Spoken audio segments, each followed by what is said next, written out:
आखिर होना ही था, क्योंकि पाकिस्तान के खिलाफ भारतीय हथियारों की जो परफॉर्मेंस थी उसे प्रोपेगेंडा के तहत छुपाया जरूर गया। साथ ही उसे दबाने की भी कोशिश की गई और बदनाम करने की तो पूछिए मत, इतनी कोशिशें हुई। लेकिन जैसा कि मैंने पिछली वीडियोस में भी आपको बताया कि झूठ की सबसे बुरी बात है कि उसकी उम्र बहुत कम होती है। इस झूठ के साथ भी ऐसा ही हुआ। देर सवेर भारतीय हथियारों की प्रसिद्धि दुनिया तक पहुंचनी ही थी, चाहे इसे कितना भी दबा लो, और अब ऐसा हो रहा है। दरअसल आप अपनी स्क्रीन पर देखिए, भारतीय हथियारों की जय जयकार शुरू हो चुकी है दुनिया में। और पहली रिपोर्ट यह आई है कि दुनिया के 17 देश लाइन में आकर खड़े हो गए हैं भारत से ब्रह्मोस मिसाइल खरीदने को लेकर। जी हाँ, और इतना ही नहीं, फिलीपींस जो कि ऑलरेडी भारत से ब्रह्मोस खरीद चुका है। यहाँ तक कि एक ब्रह्मोस मिसाइल की बैटरी की डिलीवरी हम कर भी चुके हैं फिलीपींस को। और हाँ, बैटरी का मतलब जो घरों में लगी रहती है ये नहीं। एक ब्रह्मोस मिसाइल की बैटरी में 4 से 6 लॉन्च व्हीकल्स होते हैं, यानी कि 4 से 6 ट्रक होते हैं जिनके ऊपर लदी रहती हैं ब्रह्मोस मिसाइलें। और हर एक ट्रक पर कम से कम 3 ब्रह्मोस मिसाइल होती हैं। यानी कि जब मैं एक ब्रह्मोस मिसाइल बैटरी की बात कर रहा हूँ तो हम बात कर रहे हैं 18 से 24 ब्रह्मोस मिसाइलों की। तो इतने की हम डिलीवरी कर चुके हैं ऑलरेडी, और एक और बैटरी की डिलीवरी बाकी है। तो फिलीपींस चाहता है कि दूसरी बैटरी भी उसे जल्द से जल्द फास्ट ट्रैक तरीके से भारत इसकी डिलीवरी कंप्लीट करे, क्योंकि इसकी डिलीवरी कंप्लीट करने के बाद जो सौदा था वह कंप्लीट हो जाएगा, और सौदा कंप्लीट होते ही वह हमें और रिपीट ऑर्डर देना शुरू करेगा।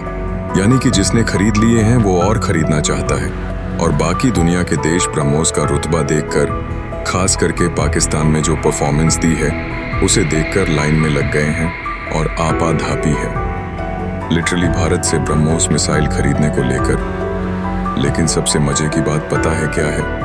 वो यह कि ये तो अभी शुरुआत है, क्योंकि ब्रह्मोस मिसाइलों को लेकर खबरें सबसे ज्यादा फैली हैं, तो इसीलिए उसकी प्रसिद्धि दुनिया में फैली है। ऐसी ही खबरें कुछ दिनों के बाद आप देखोगे कि भारत के जो आकाश मिसाइल डिफेंस सिस्टम है उसको लेकर आएगी।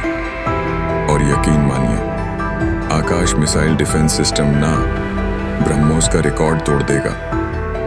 एक्सपोर्ट के मामले में इतना बिकने वाला है यह, क्योंकि दुनिया में ऐसे देश बहुत हैं जिनके पास छोटी मोटी मिसाइलें मौजूद हैं, लेकिन ऐसे देश बहुत कम हैं जिनके पास रिलायबल एयर डिफेंस सिस्टम हो, क्योंकि एयर डिफेंस सिस्टम बहुत ज्यादा महंगे होते हैं। हर एक देश इन्हें अफोर्ड नहीं कर सकता। खास करके जो मिसाइल डिफेंस सिस्टम जितना एक्यूरेट होता है, यानी कि जितना अचूक मिसाइल डिफेंस सिस्टम, उतनी ही उसकी ज्यादा कीमत भी होती है। इसीलिए कुछ देश ऐसे हैं जो मजबूरी में चीन का सस्ता और घटिया एयर डिफेंस सिस्टम खरीद लेते हैं, लेकिन उनकी हालत फिर पाकिस्तान जैसी होती है। और इसीलिए कहा जा रहा है कि अफ्रीका के कई देश तो ऐसे हैं जिन्होंने पाकिस्तान वाला ही HQ-9 सीरीज के ये एयर डिफेंस सिस्टम खरीदे थे। अब वह इन्हें कचरे के डब्बे में फेंकने को तैयार हैं और भारत के आकाश से इसे रिप्लेस करना चाहते हैं, क्योंकि सस्ता भी है यह, साथ ही रिलायबल बहुत ज्यादा है, और उन्हें भारत क्रेडिट लाइन की फैसिलिटी भी दे सकता है, यानी कि वस्तु में भारत से एयर डिफेंस सिस्टम खरीद सकते हैं। और इसमें सबसे पहला नाम आपको नाइजीरिया का सुनने को मिलेगा, क्योंकि भारत ने सबसे ज्यादा क्रेडिट लाइन की फैसिलिटी नाइजीरिया देश को ही दी है। बड़ा देश है अफ्रीका का, अमीर देश भी है और साधन संपन्न भी, और सबसे ज्यादा युद्ध भी वही लड़ता है। इसीलिए भारत अफ्रीका में नाइजीरिया से शुरुआत करेगा और फिर पूरे अफ्रीकी मार्केट पर छा जाएगा। और यह तो अभी शुरुआत है। आने वाले 1 हफ्ते तक लगातार ऐसी ही खुशखबरी मैं आपको देने वाला हूँ।